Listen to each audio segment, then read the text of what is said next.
is really this question of how do you rescue something back out of the grips of capitalism?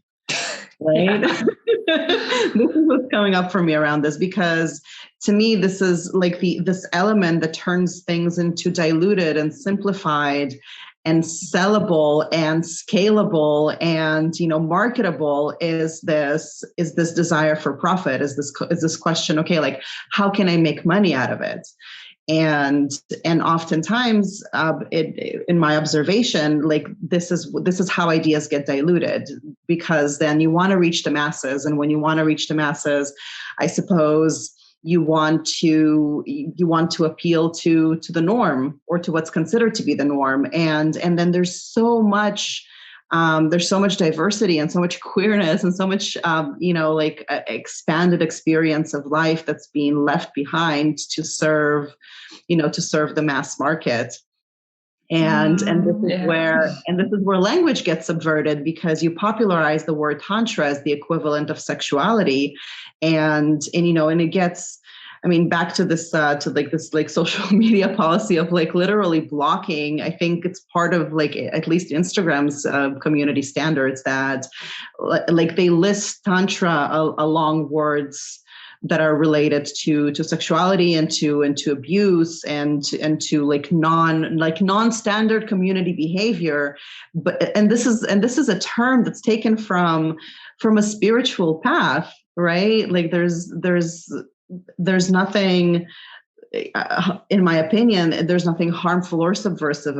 Subversive maybe, but harmful, it isn't. And we're in this whirlpool of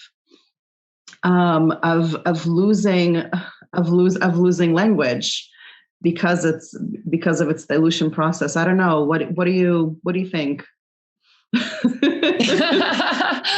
Jury's still out. I feel like we almost need a campaign of take Tantra back. And, for me, it's if you wouldn't change the word Tantra with something like Buddhism, when people oh yeah, Tantric shamanic flower shower, I don't know, some kind of workshop or whatever, and the way that people are using, Tantra as a synonym for sex or something. I think people need to recognize that if you're using the word Tantra or Tantric, then it's the same. If you wouldn't have a Buddhist sex magic workshop, which you can, because there's Tantric Buddhist sex magic, then you should call it Tantric. And for people to start recognizing that the word Tantra is just Taoism and Buddhism and, all these other kind of spiritual paths. And it's, kind of hard, once it has been railroaded into something completely different.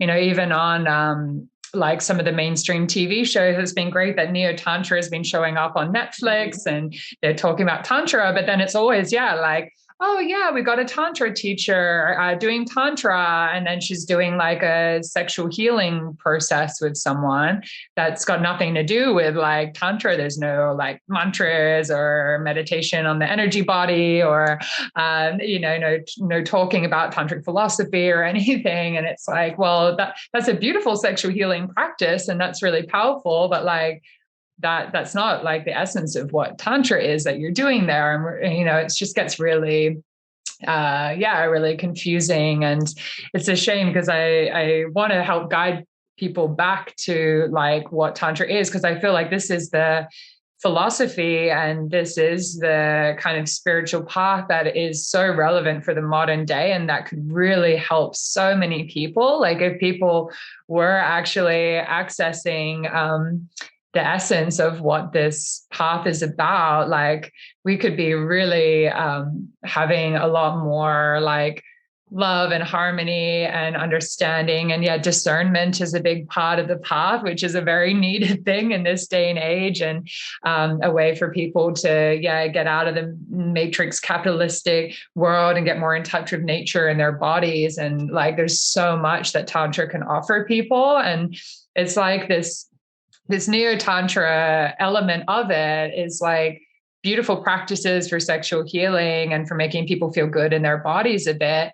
But also like, really noticing that it's also, if people aren't doing the kind of deeper shadow work and the deeper awakening work that comes with Tantra, and they're just doing all these like pumping up their energy body and being all orgasmic, this is how you get people that then are having all this energy going towards their spiritual ego, and they're ending up like with whatever mental health issues they already had, like actually getting worse and getting more intense, because they're not like grounding all these powerful energy body practices in with a deeper understanding of the nature of reality.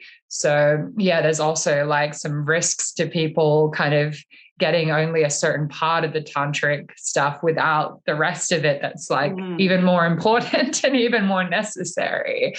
So yeah, I'm still the jury's out for me on what we can do on it, but I think it's an ongoing conversation that a lot of us need to be having and inquiring into, I guess.